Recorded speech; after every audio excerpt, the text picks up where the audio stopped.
ধুবড়ীর গৌরীপুরে নির্বাচনী জনসভায় ঝড় তুললেন গৌরব গগৈ।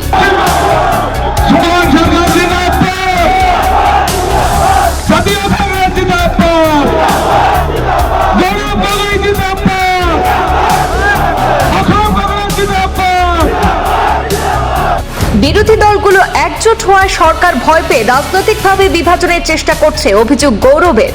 হিমন্ত বিশ্ব শর্মাকে বিদায় দেওয়ার জন্য কংগ্রেসকে ভোট দেওয়ার আহ্বান কংগ্রেস সভাপতি। কংগ্রেস ক্ষমতা এলে 100 দিনের মধ্যে জুবিনের ন্যায় বিচার নিশ্চিত করা হবে প্রতিশ্রুতি গৌরবের।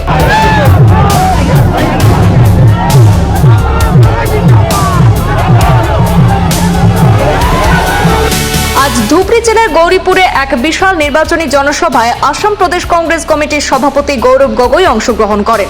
তিনি গৌরীপুর কেন্দ্রের কংগ্রেস প্রার্থী আব্দুস সুবহান আলী সরকার এবং গোলকগঞ্জের প্রার্থী কার্তিক চন্দ্র রায়ের সমর্থনে প্রচার চালান এবং জনগণকে তাদের ভোট দেওয়ার আহ্বান জানিয়েছেন। সেই সভায় তিনি আসামের মুখ্যমন্ত্রী ডক্টর হিমন্ত বিশ্ব শর্মার তীব্র সমালোচনা করেন। তার অভিযোগ, বর্তমান সরকার সাধারণ মানুষের স্বার্থে কাজ করছে না, বরং বিভিন্ন নীতির মাধ্যমে জনগণকে সমস্যায় ফেলছে। গৌরব গগৈ বলেন, কংগ্রেস ক্ষমতা এলে ভূমিহীনদের জমির পাট্টা প্রদান, বয়স্কদের জন্য মাসিক 1250 টাকা ভাতা এবং বিভিন্ন জনকল্যাণমূলক কাজ করবে।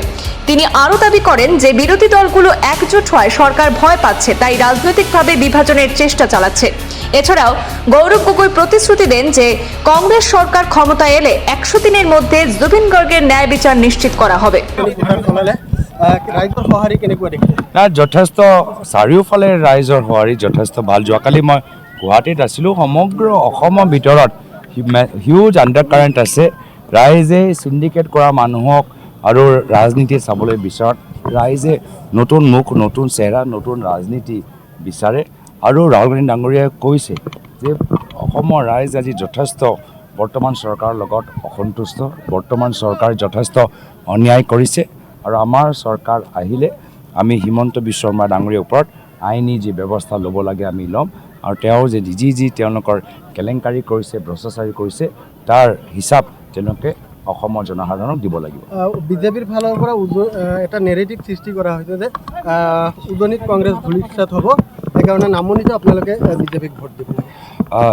এইটোৱে তেওঁলোকৰ অপপ্ৰচাৰটো ঢেৰ। তেওঁলোকে সেইখিনিও কথা কৈছিল যে বিধানসভা নিৰ্বাচনৰ আগত যদি হিমন্ত বিশ্ব শৰ্মা ডাঙৰীয়া জুবিন দাক ন্যায় দিব নোৱাৰে, তেতিয়াহ'লে অসমৰ ৰাইজ বিজেপিক ভোট দিব নালাগে। এতিয়া সেইখিনি কথা কিয় নকয়? এইখিনি কথা নিজৰে কথা তেওঁলোকে ৰাখিব নোৱাৰে। তো সেই ধৰণৰ এনেধৰণৰ কথাবোৰ অসমৰ মুখ্যমন্ত্ৰীৰ পৰা কোনে আশা নকৰে। সকলোৱে বিচাৰে যে মুখ্যমন্ত্ৰী পদত বহি থকা ব্যক্তি সলনি হওক। গৌৰীপুৰত ৰাজ্য দলৰ সভাপতিয়ে নিৰ্বাচনী প্ৰচাৰ চলাইছে। তাত কংগ্ৰেছৰ প্ৰাৰ্থীগৰাকী বহুত কেইবাটাও অভিযোগ উত্থাপন কৰিছে। গৌৰীপুৰত মিত্ৰতা আছেনে নাই? গৌৰীপুৰতো প্ৰতিযোগিতা আছে আৰু এই প্ৰতিযোগিতাত অসমৰ ৰাইজে, গৌৰীপুৰ ৰাইজে কংগ্ৰেছক ভোট দিব।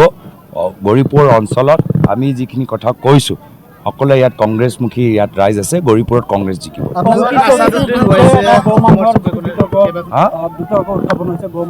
কোনে? মুখ্যমন্ত্ৰী গৰু চিণ্ডিকেট কৰা মানুহক টিকেট দিবলৈ বন্ধ কৰক, তাৰপিছত গৌ মাংসৰ ওপৰত কথা। আগতে গৰু চিণ্ডিকেট পৰা পইচা তুলি বিজেপি দল চলে অসমত। তো সেইকাৰণে এইখন দল না গৌ মাতাৰ ওপৰত না হিন্দু ধৰ্মত কোৱা কিবা অধিকাৰ।